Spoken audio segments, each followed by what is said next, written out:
Bibliología, lección 1, audio número 3. Entramos en el tema de el estudio de la doctrina de la Biblia. Hemos visto algunos puntos del por qué consideramos que la Biblia demuestra a sí misma que es sobrenatural y que el único autor, sin duda alguna, tuvo que haber sido Dios mismo. Ahora vamos a ver los diferentes términos que recibe la Escritura. Todo esto siempre a manera de introducción, ¿no? La palabra Biblia proviene de la palabra griega biblos.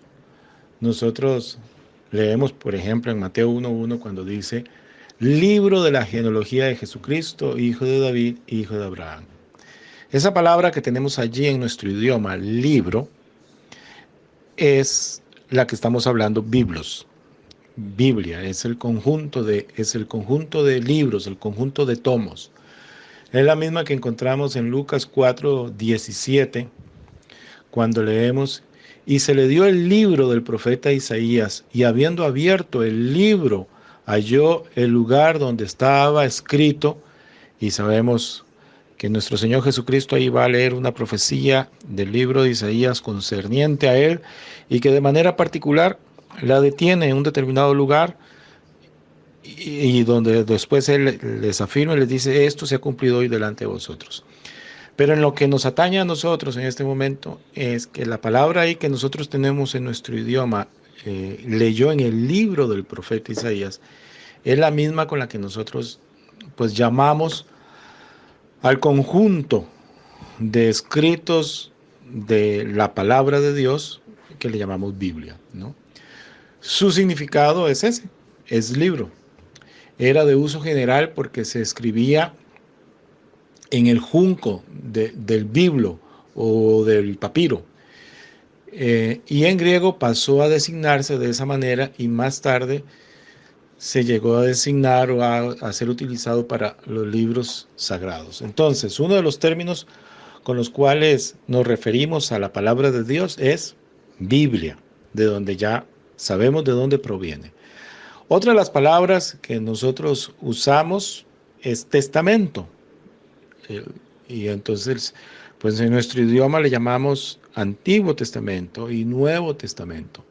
La palabra testamento significa pacto y es el término usado por Dios mismo para referirse a la relación que Él establece entre sí mismo y el hombre, ¿no? Desde los días de Adán, Noé, Abraham, y los vamos viendo a través de todos, ¿no? El término pacto se usó primeramente para hacer referencia a esa relación entre Dios y el hombre. Y más tarde se usó para aquellos libros que contenían la narración de esa relación, ¿no? Entonces, tenemos el Antiguo Testamento y el Nuevo Testamento. El valor de este término es, como estamos mencionando, que lo que significa es pacto. El valor del término es que lo que ahí se dice, Dios está comprometido y se comprometió a sí mismo a cumplirlo. Ese es el valor que tiene ese término. También tenemos otros términos que van surgiendo a lo largo de la historia. Entonces, por ejemplo, en el tercer siglo de la era cristiana, Orígenes, él utilizó unos términos para llamar pacto antiguo y pacto nuevo para referirse a las escrituras. La palabra escritura o escrituras también es otro término que usamos para referirnos a la palabra de Dios. Son usadas abundantemente en todo el Nuevo Testamento para designar los libros sagrados del Antiguo Testamento que eran considerados como inspirados. Entonces, por ejemplo, tenemos en Romanos 3:2, en donde podemos leer muchos, en todas maneras, primero ciertamente que les ha sido confiada la palabra de Dios. perdón, mucho, en todas maneras, dice Pablo ahí en Romanos 3:2, ¿verdad? Primero, ciertamente que le ha sido confiada la palabra de Dios. Y un texto al que después nosotros, no hoy, pero sí en este curso, vamos a llegar a referirnos, es 2 de Timoteo 3:16, ¿no? En donde sabemos que la Escritura nos dice, toda, toda, toda la Escritura es inspirada por Dios. Entonces, este término, escrituras, son usados en textos del Nuevo Testamento. Hemos citado 2 de Timoteo 3:16, podríamos mencionar Mateo 22:29, Marcos 12:24, Juan 5:39, 2 de Pedro 3:16, y todos ellos son usados para referirse a los escritos sagrados. Otro de los términos es el que ya hemos usado para referirnos a la Biblia, al Antiguo y Nuevo Testamento, a las Escrituras, y es el término palabra de Dios. Es el término más completo y más significativo, suficiente para justificar la fe del cristiano más débil. Usado también para aquella palabra de manera escrita, ¿no? Entonces me gustaría leerles, si me permiten, buscar en la Escritura Romanos 10, segundo Romanos 10:17, en donde leemos, ¿verdad?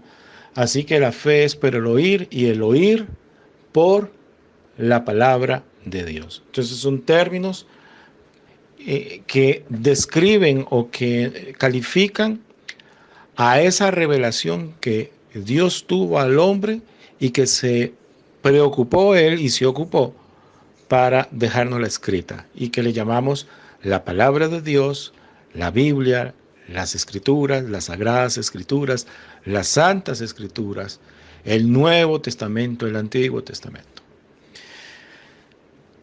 La Biblia nosotros, como ya mencionamos, la dividimos en dos grandes partes, Antiguo Testamento y Nuevo Testamento. Pero también tiene sus divisiones dentro de ese Antiguo Testamento y dentro del Nuevo Testamento. Las hay de diferentes maneras. Las que nosotros como creyentes utilizamos son, en este caso en el Antiguo Testamento, son las divisiones que se hizo en la versión griega del Nuevo Testamento. Pues debemos de partir primero para recordar o tener presente que el Antiguo Testamento fue escrito en hebreo, algunas partes en arameo, el Nuevo Testamento fue escrito en griego.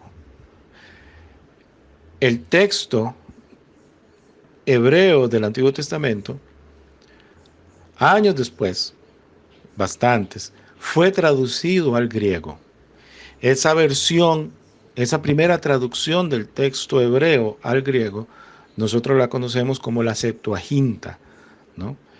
Ok, esa versión de la Septuaginta divide al Antiguo Testamento en 5 grandes porciones: el Pentateuco, los libros históricos, los libros poéticos y los profetas, que nosotros llamamos mayores y menores. El Pentateuco, como lo dice su nombre, penta, de 5, hace referencia a los primeros 5 libros del Nuevo Testamento, del Antiguo Testamento, a los primeros 5 libros del Antiguo Testamento. Lo que dentro de las escrituras mismas se le llama la ley, ¿no? Y entonces tenemos al Génesis, Éxodo, Levítico, Número y Deuteronomio. Ese es el Pentateuco.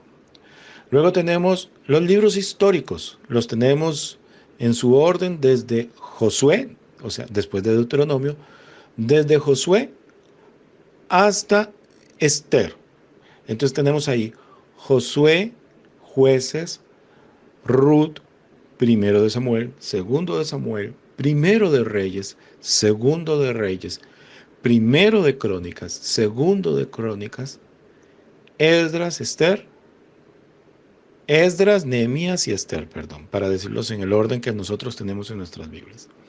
Esos libros les llamamos libros históricos porque su mayor énfasis, su mayor aporte es en este caso, ese es el aporte. Es un aporte crónico, nos relata hechos, ¿no? Habrán visto que yo me refiero a estos libros tanto de Samuel, Reyes y Crónicas como primero y segundo. Usualmente lo más popular es que le llamamos primera de Samuel y segunda de Reyes, pero la verdad es que no son cartas, son libros. Pero no hay problema, cada quien puede seguirlos llamando como tal vez esté acostumbrado. Luego tenemos los libros poéticos, en donde son poesía en el hebreo y que no siempre en nuestra traducción lo tenemos de esa manera, ¿no? Y en donde la gran mayoría es eso, es poesía. Pues comenzamos con Job y por lo menos Job en su inicio, en su final del mismo libro, está en prosa. Pero pasando el capítulo 2 y antes del capítulo 40, si no me equivoco, todo lo que está ahí en medio está hecho en una forma de poesía hebrea, que no es de la misma manera como estamos nosotros acostumbrados a entender y a estudiar y a disfrutar de la poesía. Y entonces tenemos a Job, Salmos, Proverbios, Eclesiastés y Cantar de los Cantares. Y luego tenemos lo que queda en nuestro orden a como tenemos la Biblia, lo que nos queda son los profetas mayores y profetas menores. Continuamos en otro audio.